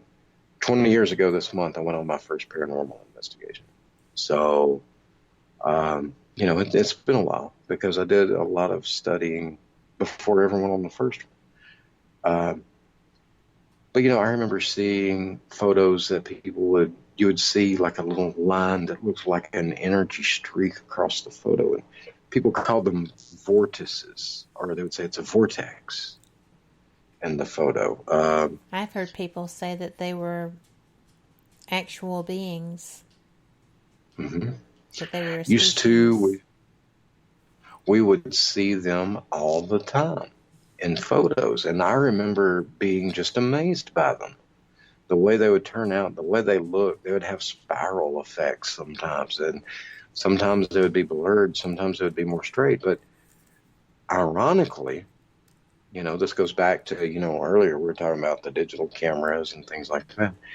Well, as digital cameras became smaller and phones started getting cameras that were pretty nice, we started seeing less and less vortices and pictures. Yeah. And long story short, through enough testing and enough comparison and analysis, the same way that, you know, we were able to figure out, okay, well, you know, it's the dust and the moisture and flying insects can make the orbs appear. We're able to figure out that the magic vortices that we were seeing were actually, and a lot of people remember the old cameras being like this, every one of them had a hanging wrist strap. Yep. And that wrist strap would get in front of the lens, the flash would light up off of it, and it would come across as translucent. And it would look insane in the picture. And we were able to, you know, finally figure that one out. So, you know what, when the evidence presented itself, I stopped entertaining the ideas for orbs. We moved on. We did enough testing and analysis and repeated the results enough times that I stopped giving any credibility to vortices for that reason. Energy rods in photos, you know, telling my age here. You know, you would see there would be a straight line and it would have this little spiral wave going around it. looked amazing. It was almost like a lightning strike, but in a semi-straight line. And through testing and research and repetition and analysis, we were finally able to figure out it was flying insects that were moving faster than the shutter on the camera. And the light was the different angles. They were so small, they appeared translucent. The straight line was the abdomen or the body of the insect.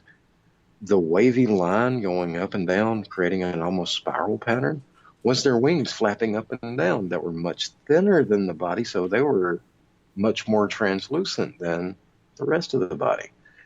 And so guess what? I stopped giving any credibility to energy rods. And that is the thing is, I didn't start off looking at things the way that I do. I used to believe a lot more than I do now, but through research and data and seeing things actually tested and shown, my view of the paranormal has evolved a lot in the past 20 years of investigating. And that's the main thing is we have to, whether you're a believer, whether you're a skeptic, that doesn't matter. No. What matters is you have to be willing to allow yourself to see what evidence is actually there, whether you like it or not. And you have to be willing to evolve with the data that's presented. If the data is there, then you've got to be willing to accept it. I mean, we still have people out here that are arguing that Earth is flat. That's kind of, you don't want to be in No. that mentality. Yeah, you would think that, Yes. you would think that we had settled this, that debate, but, still the argument rages on in some circles. I intentionally Don't you use the find word that's astounding? That blows every line of reason out of the water. But that's just Right. a side note. It really does. And you don't want to be stuck in that type of mentality, When you learn something, whether it contradicts what you believe or not, when you learn something, when you see it, when, you have to be reasonable enough to accept it and move forward. I mean, because there becomes a certain point, if I stood outside NASA with the big picket sign saying that, arguing that the Earth is flat and that they're lying to us all, they're wrong, people would probably think I was crazy, and it would be for a very good reason. And it's no different with any concept that's been disproven over and over and over again, and people still adamantly hang on to it irrationally.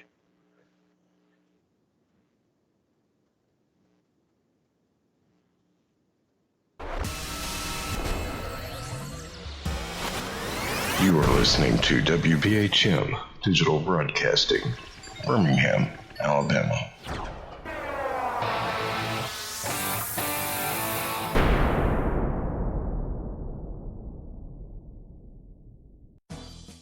In today's breaking news, over 1.8 million people have signed a petition that is circulating throughout social media and online, pledging to raid Area 51 in hopes of freeing any extraterrestrials that could be on site. Also seeking full disclosure from the U.S. government. Could anything actually come of this? What could be the outcome? Find out on our continuing coverage at 9 p.m. here on WBHM-DB Action News.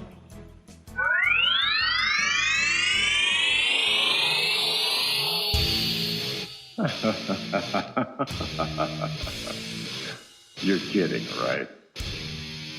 Most of those people couldn't raid a refrigerator if it weren't for it having a light in there. How about this?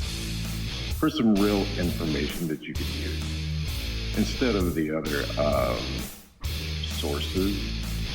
Stay here where you are on WBHM-DB, Birmingham, Alabama. Since 1948, Fate magazine has brought you reports of the strange and unknown, all of them true. Fate Radio is carrying on that tradition, bringing you the unusual, macabre, strange, and bizarre. Join host Kat Hobson Sunday nights from 8 to 10 p.m. Eastern on WBHM Digital Broadcasting.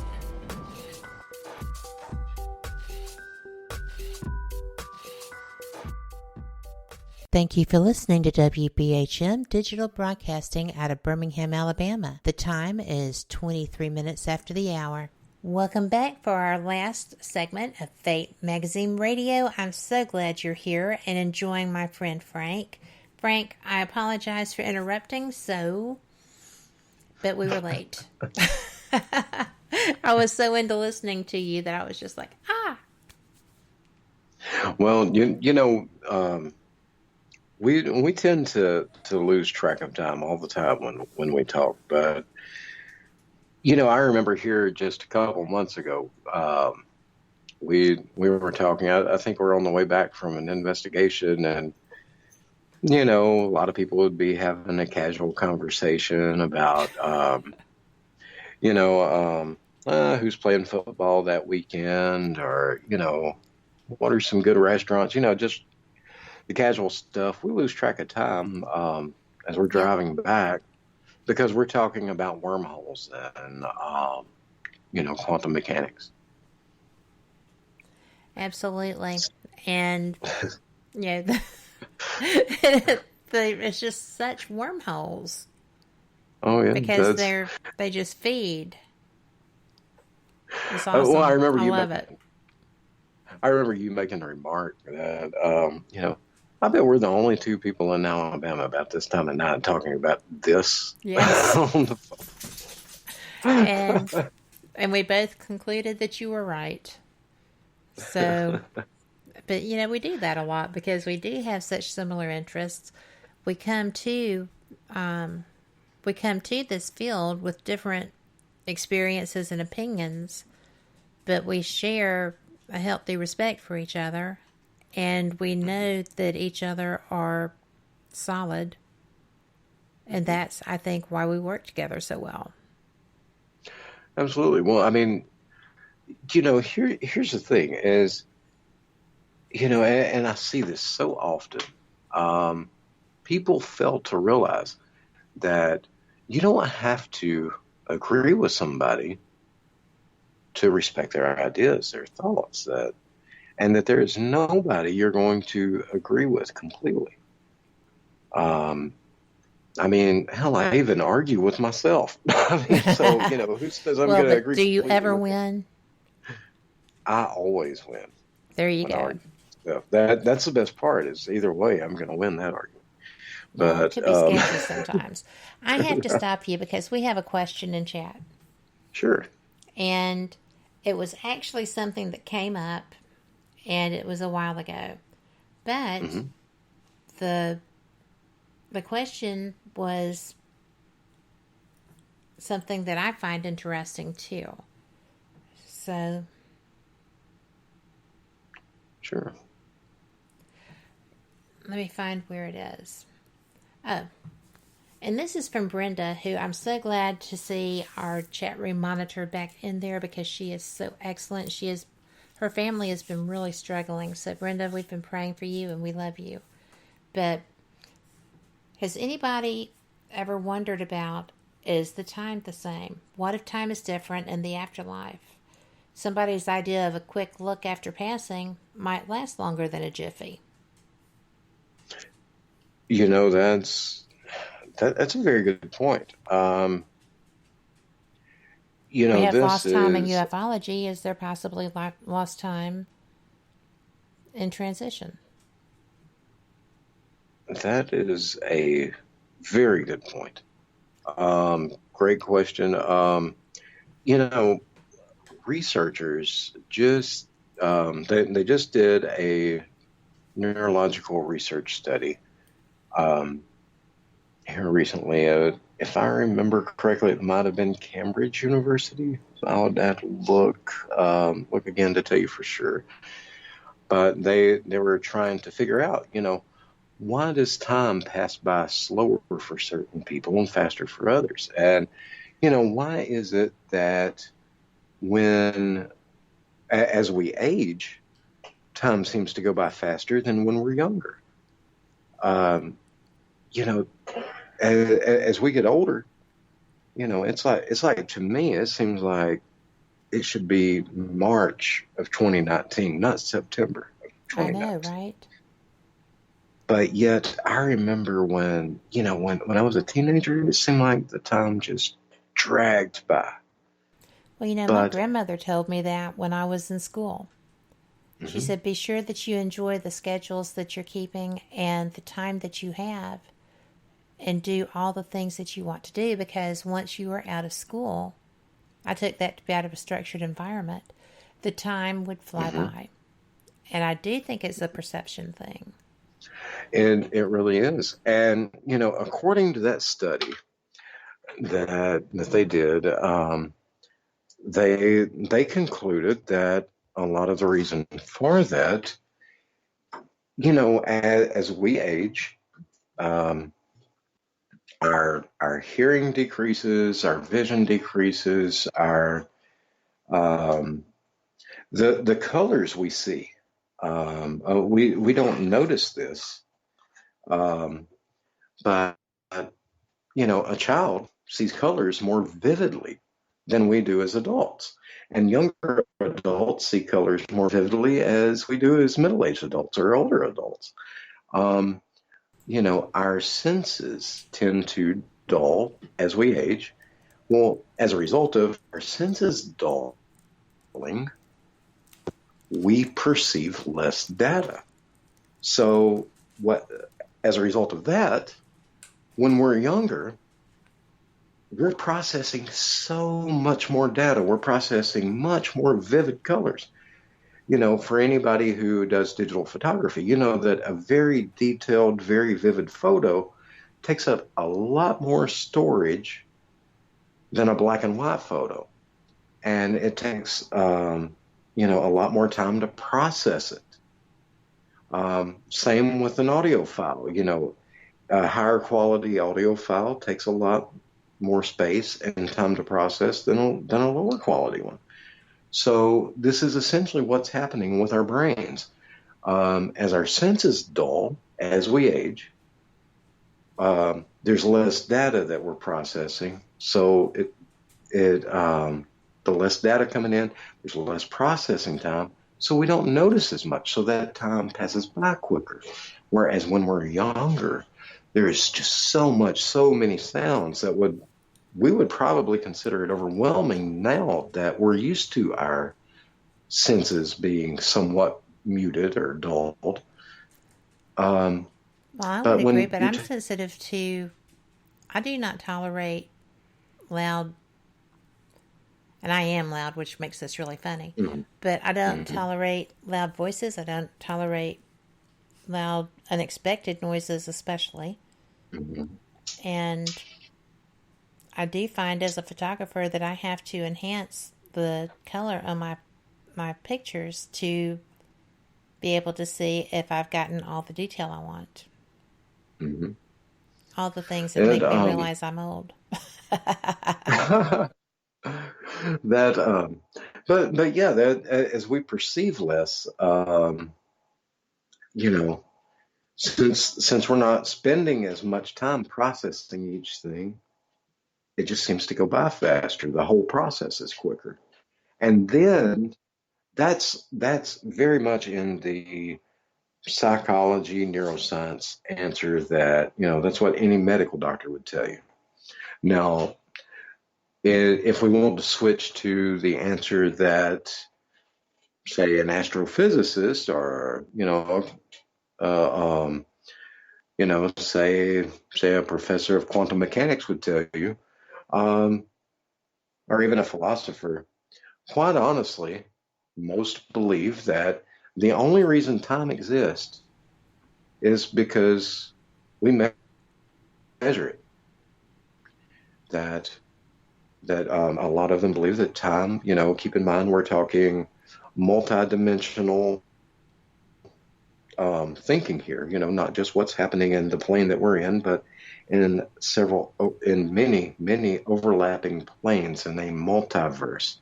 Think of a giant kaleidoscope with overlapping edges, and each view in that kaleidoscope is a similar but different multiverse or universe or a different reality. While all of these overlapping are all happening simultaneously, and time is happening simultaneously. But we measure it because that's the only way that our minds can comprehend it, because it is so much data. So, I mean, that's a theory, but, that actually, the more you think about it, the more sense it makes. So, I mean, who knows what the right answer is for that? Well, certainly not me. And we're not going to get to find it out in this show because we are at the end of our time. This has been so great. I have enjoyed you greatly. Well, I've enjoyed it as well. It's always a pleasure when I get to talk to you. I love when we get to bounce ideas back and forth. That's why we work so great together. It is. So, well, I am looking forward to this. I'm looking forward to being able to share our results of our research as the time marches on. And I'm looking forward also to our next event with Abnormal Alabama in Orange Beach the last weekend of October. So it's going to be great. There's going to be a discussion on answers. There's going to be both of us doing paranormal lectures. I'm going to be doing a ufology lecture. Alex is going to be there. Bigfoot Bob, who is one of my favorite researchers. Yes. And one of my favorite people. I really like him. He's very laid back, this is what I do, and just a neat guy. So yeah, Alex he's one of those people you can't help but like Alex. If you don't like him, something's wrong with you. I'm just gonna, yes. I would agree with you. And so we are going to be on hiatus this week as I travel. I am the producer for the shows, and I am going to be being educated and having experience. I will be bringing live feeds, so be sure to look for those. I'll be doing them from Fate, from Paranormal Experience with Pat Hobson, and from my personal page. So be sure you catch them. I look forward to being able to bring you the information. And how cool is it? This is the largest UFO con on the planet by the Guinness Book of World Records. Frank, thanks again for joining me tonight. Well, anytime. I'm always glad to talk to you on air or off the air. Thank goodness, right? All right. And everybody listening, when we do come back, we will start with Paranormal Experience, and that should be the weekend of the 11th, the Wednesday the 11th, and we'll move on from there. Thanks for joining us. I appreciate your support of Fate Mag Radio and Fate Magazine. Be sure you subscribe. I will have copies with me in the next. So if you see me, get one. Take care.